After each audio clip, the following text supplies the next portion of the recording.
this bell icon.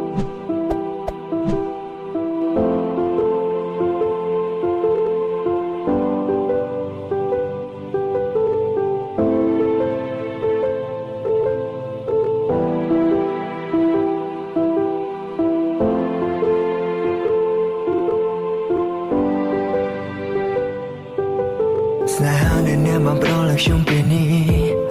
សតត្រឹមការជឿចាប់អស់ពេញមួយជីវិតស្នេហ៍ដែលធ្លាប់គិតថានៅជិតអ្នកគ្រប់ពេលតែពេលនេះអ្នកចេញទៅទាំងមិនប្រាប់ដឹងទេថាខ្ញុំជាចាប់ប៉ុណ្ណាបាត់បង់មួយខ្លួនស្រលាញ់ខ្លាំងបំផុតព្រមផ្សាយបារីចេញពីក្នុងខ្លួន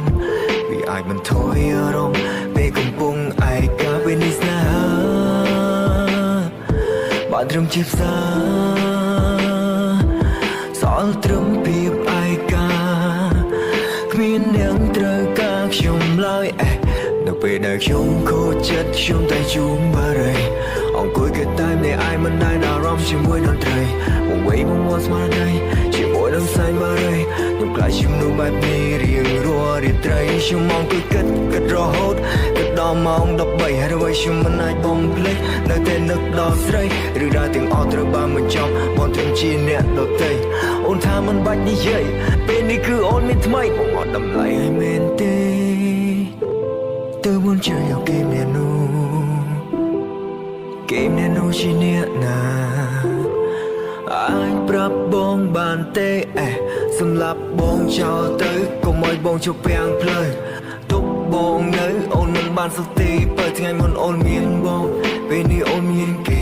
ទុកពេលបន្តិចទុកឲ្យរូបបងជាអ្នកចាស់ចេញប្រកូលរូបអូនឲ្យទៅរូបគេកុំបារម្ភកុំភ័យមានមេអូននឹងរស់នៅបានទេសុខពេលបាននៅជាមួយនឹងគេជីវិតបងពេលនេះគ្មានសល់អ្វីទៀតទេសល់តែបារីជាប់ដៃសងមួយនឹងហើមចុងក្រោយនៅពេលដែលខ្ញុំខូចចិត្តខ្ញុំតែជួងបារីអង្គុយគិតតែអ្នកឯងមិនដែលអារម្មណ៍ជាមួយតន្ត្រីមកវេមកមាត់ស្មារតីជាមួយនឹងផ្សែងបារីខ្ញុំខ្លាចជាមនុស្សបែបនេះរៀងរាល់រាត្រីគ្រប់ពេលដែលខ្ញុំខូចចិត្តខ្ញុំតែជួងបារីអង្គុយគិតតែម្នាក់ឯងមិនដែលអារម្មណ៍ជាមួយតន្ត្រីមកវេមកមាត់ស្មារតីជាមួយនឹងផ្សែងបារីខ្ញុំខ្លាចជាមនុស្សបែបនេះរៀងរាល់រាត្រីសម្លឹងមើលមេឃធំល្វឹងល្វើយខ្ញុំចូលទីនេះឯកាពេញហើយរូបបែបណាដូចនឹងហើមចុងក្រោយភ្ញាក់ពីគេគ្មានសំឡេងរូបនាងទៀតឡើយកុំប្រាប់ខ្លួនឯងជប់គិតបំភ្លេចឲ្យឆាប់បើនៅពេលនេះគេចេញទៅទាំងប្រញាប់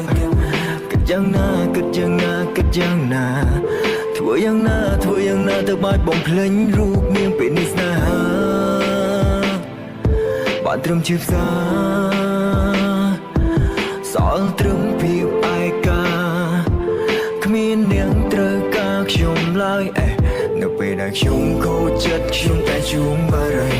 អង្គុយគិតតែម្នាក់ឯងមិនដែលអារម្មណ៍ជាមួយតន្ត្រីវង្វេងមកមាត់ស្មារតីជាមួយនឹងផ្សែងបារីខ្ញុំខ្លាចជាមនុស្សបែបនេះរៀងរាល់រាត្រីគ្រប់ពេលដែលខ្ញុំខូចចិត្តខ្ញុំតែជួងបារីអង្គុយគិតតែម្នាក់ឯងមិនដែលអារម្មណ៍ជាមួយតន្ត្រីវង្វេងមកមាត់ស្មារតីជាមួយនឹងផ្សែងបារីខ្ញុំខ្លាចជាមនុស្សបែបនេះរៀងរាល់រាត្រីខ្ញុំអង្គុយគិតរហូតគិតដល់ម៉ោង13ហើយអ្វីខ្ញុំមិនអាចបំភ្លេចនៅតែនឹកដល់ស្រីរឿងរ៉ាវទាំងអស់ត្រូវបានបញ្ចប់បងត្រឹមជាអ្នកដទៃអូនថាមិនបាច់និយាយពេលនេះគឺអូនមានថ្មីបងអត់តម្លៃឲ្យមែនទេទៅអូនជ្រើសយកគេអ្នកនោះជាអ្នកណាអាចប្រាប់បងបានទេទឹកភ្នែកក៏ស្រក់ប្រៀបដូចជាភ្លៀងរលឹមឆាជីវិតខ្ញុំពេលនេះកំពុងជួបរឿងអស់សង្ឃឹម